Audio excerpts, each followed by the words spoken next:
नई कहानी और नए सफर के साथ हम दोनों आपके सामने। सब भाग के वार्डन के रूम में जाते हैं।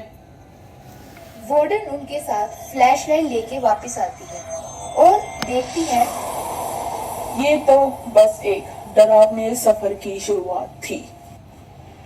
तीनों लड़कियां कृषा, पौलमी और अद्विका डरी हुई खड़ी हैं। वार्डन नाराज लग रही होती है। वार्डन अंजू गुस्से में, कल रात क्या तमाशा था ये? रात के 2 बजे चीखते भागते हुए मेरे कैबिन में आना। ये हॉस्टल है, तुम्हारा घर नहीं। कृषा, मैम ये कोई मजाक नहीं था, हमने सब देखा, वो नोक, वो ठंडी हवा और वो लड़की। अद्विका, सच में मैम कुछ तो गड़बड़ है रूम नंबर 416 में। पॉलमी, हाँ मैम कुछ तो अजीब था वहाँ। वार्डन अंजू गुस्से में, बस मुझे और भूत की कहानियां नहीं सुननी, वापस जाओ अपने कमरे में, पढ़ाई पे ध्यान दो।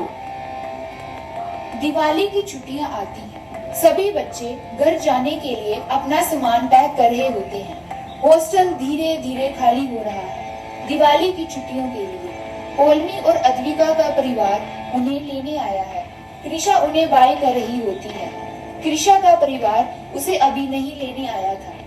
कॉरिडोर एकदम सुनसान हो गया होता है। सिर्फ 5-6 लड़कियां हॉस्टल में रह जाती हैं। हॉस्टल पूरा दिवाली की लाइट से सजाया जाता है। दूर से पटाखों की आवाज आ रही होती है। कृषा अपने बेड पर लेटी है, फोन पे बॉयफ्रेंड से बात कर रही होती है। कृषा, मिस कर रही हूँ यार तुम्हें, हॉस्टल इतना शांत है, थोड़ा डर भी लग रहा है। रिवान, तुम और डर रही हो? सीरियसली? ना। अचानक उसकी हंसी चली जाती है। कृषा, वे सुना तुमने? रिवान, क्या? कृषा इधर उधर देखती है। धीमी आवाज में कोई उसे बुला रहा है, जैसे कोई कान के पास कुछ कह रहा हो। कृषा, वो वापस आ गई, उसकी आवाज आ रही है, वो चल रही है रूम में। रिवान, मुझे डर लग रहा है। रिवान, कृषा मेरी बात सुनो, डरना मत, मैं हूं यहाँ। रिवान बाइबल वर्ड्स पढ़ता है, in the name of Jesus Christ I command every spirit to leave. आवाज रुक जाती है। रूम में एकदम सन्नाटा हो जाता है।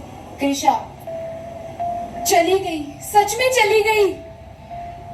उस रात के बाद सब शांत हो जाता है। कृषा चैन से सोती है। कोई आवाज नहीं है जब तक कि बाकी लोग वापस नहीं आ जाते। दिवाली की छुट्टियां खत्म होती हैं। अद्विका और पौलमी वापस आती हैं। कृषा उनके बैग्स खींचती है और उन्हें गले लगाती है। कृषा, मुझे तुम दोनों से कुछ जरूरी बात करनी है। वो दिवाली की रात का इंसिडेंट बताती है। अद्विका, दैट्स स्केरी यार। पॉलमी, पर सिर्फ तुम्हारे लिए ही सब कुछ क्यों रुक गया? तीनों अपने पेरेंट्स को फोन करके सब बताती हैं, लेकिन कोई उनकी बातों पे यकीन नहीं करता। उसी रात 3 बजे कृषा नींद में उठती है वॉशरूम जाने के लिए। कॉरिडोर में लाइट डिम है। वो धीरे से वॉशरूम का दरवाजा खोलती है।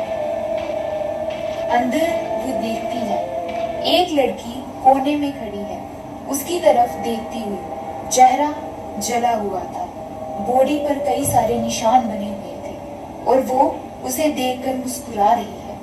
कृषा, अद्विका और पॉलमी उठ जाते हैं। अद्विका, कृषा क्या हुआ? कृषा, वॉशरूम में एक लड़की थी, उसका चेहरा जला हुआ था। पॉलमी थोड़ा डिस्टर्ब लगती है, पर अजीब तरीके से शांत खड़ी है। वो कृषा को ब्लैंकेट ओढ़ती है। पॉलमी, शायद सिर्फ तुम्हारा वहम था।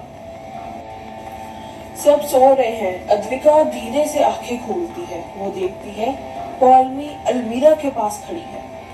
वो कोई लाल रंग की पोटली पकड़े हुए है, लेकिन अंधेरा है तो दिख नहीं रहा था। अद्विका पलके झपकाती है। पॉलमी उसकी तरफ पलटती है, फिर चुपचाप अपने बेड पे वापस चली जाती है।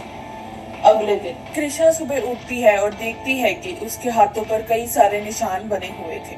जब वो ये सब घर वालों को दोबारा बताती है तो उसके घर वाले उसे वापस बुला लेते हैं। घर जाने से पहले अद्विका उसे रात की सारी बात बताती है। घर जाकर वो एक पंडित से मिलती है। उसे पता चलता है कि उस पर किसी ने काला जादू किया है। उसे याद आता है कि अद्विका ने पॉल्मी को एक लाल पोटली के साथ देखा था। उसे लगता है कि पॉल्मी इस सब के पीछे है। अगले दिन वो हॉस्टल वापस आती है। वो अपना सामान रख रही होती है। वो देखती है कि उसके बेड के नीचे एक लाल कलर की छोटी सी पोटली है। जब वो उसे खोलती है तो उसमें एक काला धागा, राख और कई सारे बाल मिलते हैं। वो ये सब देखकर डर जाती है। वो एक सीनियर से मिलती है, रिद्धि, फाइनल ईयर स्टूडेंट। वो अकेली खाना खा रही होती है। कृषा, हाय, सॉरी आपको डिस्टर्ब तो नहीं किया? सुना है आप हॉस्टल में काफी टाइम से हो। Riddhi, room number? कृषा, 416। रिद्धि का स्पून गिर जाता है और कृषा अपने घाव उसको दिखाती हुई, ये घाव तो उसको बुलाने के बाद किसी पर आते हैं। 3 साल पहले एक लड़की थी, तान्या, रूम नंबर 416 में रहती थी। बहुत शाय थी। एक दिन उसका शरीर जला हुआ मिलता है। कहा जाता है कि वो बच गई थी पर वापस कभी नहीं दिखी। 1 हफ्ते बाद उसकी रूम में उसकी मुर्दा लाश मिली। कृषा, ओह गॉड। रिद्धि, वो रूम सील कर दिया गया था पर हर साल दिवाली पर वो वापस आती है। कृषा रूम में वापस आती है। पॉल्मी बेड पर बैठी हुई थी। एक डायरी में अजीबोगरीब सिंबल्स ड्रॉ कर रही है। कृषा, पॉल्मी, ये क्या कर रही हो? पॉल्मी, कुछ नहीं, तुम नहीं समझोगी। कृषा मिरर के सामने खड़ी है। धीरे धीरे जलती हुई लड़की उसके पीछे दिखने लगती है। कृषा पलट के देखती है, पीछे कोई नहीं पर उसका रिफ्लेक्शन मुस्कुराते हुए, जबकि वो खुद नहीं थी। कृषा भागकर अद्विका के पास जाती है। अद्विका थोड़ी सहमी हुई दिखती है। उसे महसूस होने लगता है कि पॉल्मी का उस जली हुई लड़की के साथ कुछ तो रिश्ता है। कृषा पॉल्मी के ऊपर नजर रखने लग जाती है और कृषा को उसकी डायरी मिलती है उसके सामान में। जब वो डायरी पढ़ती है वो देखती है कि उसमें पॉल्मी की बहन का राज लिखा था। पॉल्मी की बहन थी आराधना। कृषा डायरी पढ़ती है। डायरी में अजीबोगरीब सिंबल बने हुए थे। अगले पन्ने पर तान्या की मौत का राज लिखा था। ये कहानी 5 साल पुरानी है, जब पॉल्मी की बहन इस कॉलेज में पढ़ती थी। पॉल्मी की बहन को इस हॉस्टल में आए काफी समय हो गया था। पॉल्मी की बहन और तान्या रूममेट्स थे और उनके साथ दो लड़कियां और भी उस रूम में रहती थी। तान्या काफी शांत, किसी से ना बात करने वाली और अपने अपने में रहने वाली लड़की थी। एक दिन दिवाली की रात पॉल्मी की बहन अपने दोस्तों के साथ तान्या को वॉशरूम में बंद कर देती है, ऐसे ही मजाक मजाक में। और फिर तान्या चीखती है, चिल्लाती है, मुझे बाहर निकालो, मुझे बाहर निकालो। उसी वक्त पॉल्मी की बहन वॉशरूम में पटाखे फेंक कर भाग जाती है। कुछ टाइम बाद जब तीनों लड़कियां रूम में वापस आ रही होती हैं तो वो देखती है रूम में से धुआं आ रहा है। वो जल्दी से वार्डन को बुलाती है और वार्डन रूम का दरवाजा खोलती है और देखती है कि तान्या की लाश जमीन पर पड़ी हुई है और आधी जली पड़ी है। तीनों लड़कियों को कॉलेज से निकाल दिया जाता है और तान्या की बात को दबाव दिया जाता है। जब कृषा ये सब पढ़ती है तो वो सीधा जाके अद्विका को बता देती है। अद्विका घबराते हुए उसे बोलती है वो उसे माफ कर दे क्योंकि उसे ये सब पहले से ही पता था। पॉल्मी से बचने के लिए वो चुप थी। अब कृषा पॉल्मी को सब बताने ही जा रही होती है कि उसी टाइम तान्या की आत्मा आकर पॉल्मी के शरीर पर कब्जा कर लेती है और उसे रूम नंबर 416 में बंद कर देती है। कृषा और अद्विका वार्डन के पास भाग कर जाते हैं और उसे सब बताते हैं। वार्डन उनका रूम खुलवाती है और देखती है कि पॉल्मी की बॉडी फैन से लटकी हुई है और उसकी बॉडी भी उसी तरीके से जली हुई है जैसे तान्या की थी। और तान्या ने पॉलमी से उसी तरीके से बदला लिया जैसा वो उसकी बहन से लेना चाहती थी।